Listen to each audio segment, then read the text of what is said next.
Hi, and welcome to the 10-Minute Food Truck Training Podcast. My name is Bill Moore. I am a food truck business coach and author of Food Truck 101, Beginner to Winner. This podcast is all about helping you start and grow your food truck business.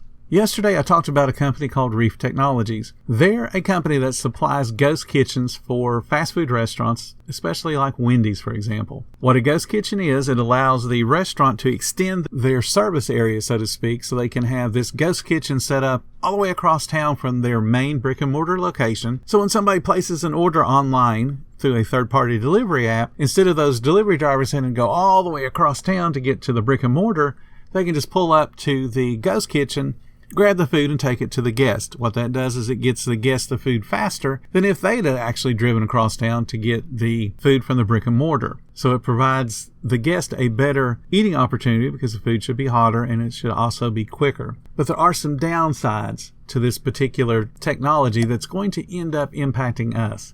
And I'm going to go through some of the issues that Reef Technology is creating for us and for themselves. Reef Technology has emerged as a leader in the ghost kitchen segment, but most of its mobile kitchens have health and safety law violations. Now, I want you to think about that for a second. If you've been doing this business any length of time, you've been able to pass multiple health inspections, but yet this big company is unable to. Now, I've done this business a long time, both on the restaurant side and the food truck side, and I would much rather be inspected on my food truck than I would in a restaurant, because restaurants have a lot more going on. They have a lot more working parts than we do on a food truck. Essentially, on a food truck, you can see your entire operation just by looking around. In a restaurant, if you're in the kitchen, you probably can't see the dining room. If you're in the dining room, you can't see inside the restrooms, and you can't see inside the kitchen. So there's always things that could happen in that second that you're not there to cause a violation. But when you have a food truck, you're there all the time. You can see any violations and correct them on the spot. So a food truck should pass a health inspection easily, and yet this big company cannot. So this is going to come back and bite us in the food truck industry if we're not diligent to what local officials may do to increase the rules and regulations. Because it's pretty much a given anytime something comes along that's new, the government wants to put rules and regulations on it. We see it all the time. So when you have somebody that's not following the rules and regulations and they end up getting lots and lots of violations, the politicians go, we have to fix this problem by throwing more rules and regulations onto it to make it more difficult for new people to get into the business and to make it harder on these older existing businesses to do their operations. So if they're increasing safety and protecting the public, you're going to see a whole bunch of new rules and regulations specific to food trucks because of what these ghost kitchen food truck and trailer platforms are doing. So let me give you an example. In Florida, right now there are 61 Reef-built kitchens operating. And how you know that is in Florida, you can look up food licenses. You can look them up online and see whether they're active or delinquent. All delinquent means is that they had a license, but they haven't paid this year's licensing fees. So in Florida, again, 61 licensed Reef kitchens. 58 of those licensed Reef kitchens have had health and or safety rule violations. 58. 21, so almost, or just over a third rather, of those violations were high-level safety violations. And then 2 of those were actually forced to close, at least temporarily. And then beyond the 21 with the high-level violations, there were 23 that had intermediate violations, which means they were one step away from the high-level safety violations. That's 44 out of 61 had some type of health department issue. And in Florida, we call the health department the Department of Business and Professional Regulation, which is DBPR. We don't actually have inspections done by the health department per se. And again, I mentioned that 2 of those units were forced to close temporarily, and it was because their gray tank was so full it was leaking back into the floor or into the triple sink. So they had no way to dispose of the wastewater. And these 2 different units were observed on October 25th of this year, having the overflowing waste tank. But it's not just in Florida. The Wall Street Journal has picked up this story and noted that they have utility hookup delays, meaning they can't get their food truck or food trailer connected to power and or some type of freshwater and wastewater system. And they've also had, now get this, propane explosions. And it's not just one. Apparently it plagues a lot of their equipment, and this is in the Houston, Texas area. The Wall Street Journal was able to talk to former reef employees who corroborated that story, that there were fireballs coming off of these explosions. And then Business Insider also corroborated that story.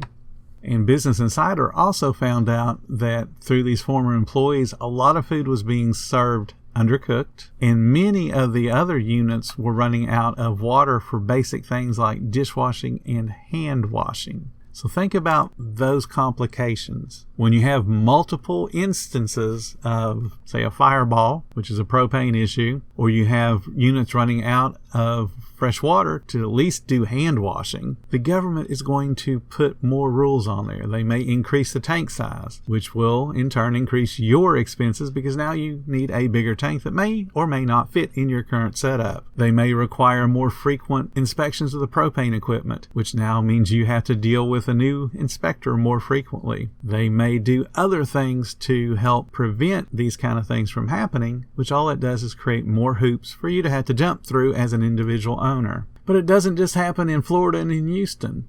They found the same issues in Chicago. They had 12 reef units in Chicago, and all had recorded violations, and 6 out of the 12 failed their health inspections. All of those failures lead to politicians going, more rules, more rules, more rules will fix the problem. And that's just not how it works. And what it ends up doing is hurting the small-time business, because Wendy's will just adhere to the rules and do whatever it takes to get those units to be operational and throw whatever money they need to at the problem. We don't have money to throw at problems. So you've got to be aware in your city of things that happen that are going to impact you. That's why I talk about quality service, cleanliness, and then this is community. Community is not only you building your social media so that you have your own little following of people, your own little community that comes to your food truck and tells you how awesome you are. It's also you being a part of the community on the charitable side, to where you're donating money and helping do fundraisers and that type of thing. But it's also being a part of the community on the legal side, so that you're aware of proposed changes and can head them off before they ever get to the point where now you've got to adhere to them. That means you are becoming a part of the Chamber of Commerce. You are looking for whatever system of government your little town has, your county has, so that you can be aware of those potential changes and get involved in the debates and the discussion before it goes to a vote. Because once it gets voted on, it's a whole lot harder to change it than it is for you to make a big deal about it before it ever goes to a vote. That's being a part of your community. That's helping yourself to have an awesome business.